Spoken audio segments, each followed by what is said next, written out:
How would Russell Westbrook fit on the Lakers? In a blockbuster deal on draft night, the Los Angeles Lakers acquired all-star point guard Russell Westbrook from the Washington Wizards in exchange for Kyle Kuzma, Kentavious Caldwell-Pope, Montrezl Harrell, and the 22nd pick Isaiah Jackson, a 6'11" forward from the University of Kentucky. The Wizards also sent their 2024 second-round pick and the 2028 second-round pick to the Lakers along with Westbrook. Westbrook joins LeBron James and Anthony Davis to form a new super team in Los Angeles, becoming the 7th former MVP to be acquired by the Lakers franchise, as well as the first to be traded in 3 consecutive seasons. Westbrook is the league's career leader in triple-doubles with 184, and he gives the Lakers another playmaker to pair with All-Stars LeBron James and Davis.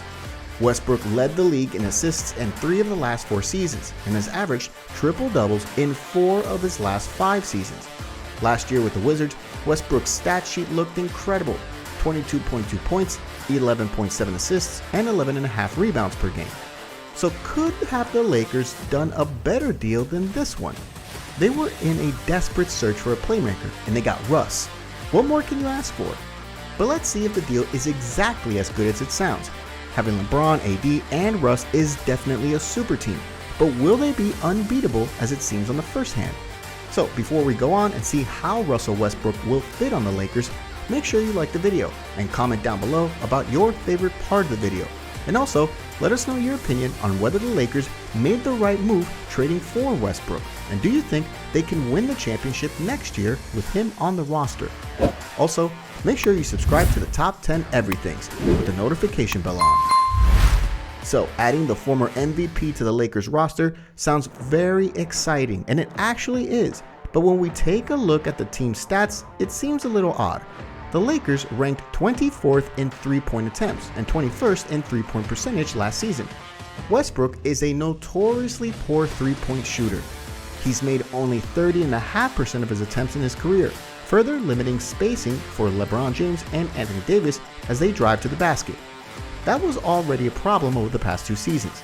If the Lakers were getting the MVP version of Westbrook from 4 seasons ago, this trade might make more sense. Even during the 2019-2020 season as a member of the Rockets, he attempted 10.5 shots per game in the paint. He fell to only 5 per game last season. He fell from 4.8 fast break points per game as a Rocket to 2.7 last season in Washington. This suggests one of 2 things, neither of which are particularly favorable to the Lakers. Either Westbrook's athleticism has declined a bit with age, or he needs truly optimal spacing to thrive at this stage of his career.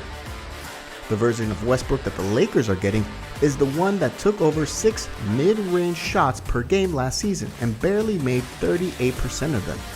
Those are the exact types of shots teams with LeBron James tend to avoid. He is perhaps the single greatest creator of 3-pointers for teammates in NBA history.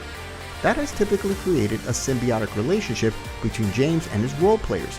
He creates 3-pointers for them, and they, in turn, draw defenders out of the paint and away from him. Westbrook won't do that. The Lakers know that well. When they played the Rockets in the 2020's postseason, they won by essentially ignoring Westbrook off of the ball.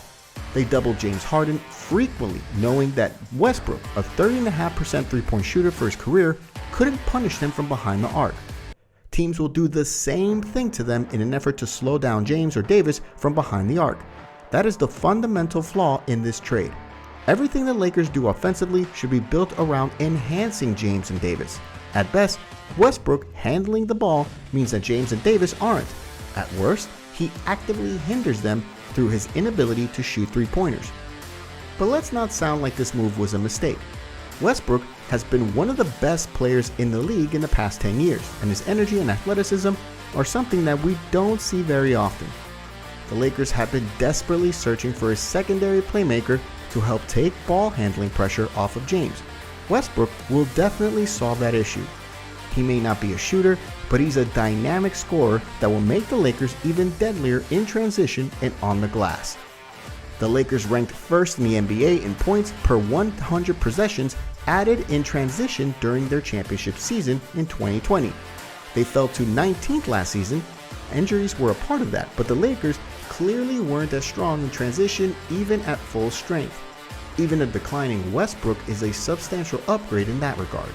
Houston rose from 19th to 9th in fast break point per game after adding Westbrook. The Lakers will be lethal when they run. They'll also be lethal on the glass. Westbrook's 11.5 rebounds per game last season outpaced even Davis during his 2 Lakers seasons. At the end of the day, every NBA fan should be happy for Russ. He is an LA native and will have the chance to play at home. With his energy, he was a fan favorite anywhere he played, and he will definitely be that in his hometown. Whether he is entering the final stage of his career and maybe not the athlete he used to be, one thing is for sure. Westbrook will always play his heart out, and the Lakers can only benefit from that. Hey you that's watching the video, we're close to 2,000 subs. Help us out by turning on notifications, liking the video, and commenting down below. It helps grow the channel, and I would really appreciate it.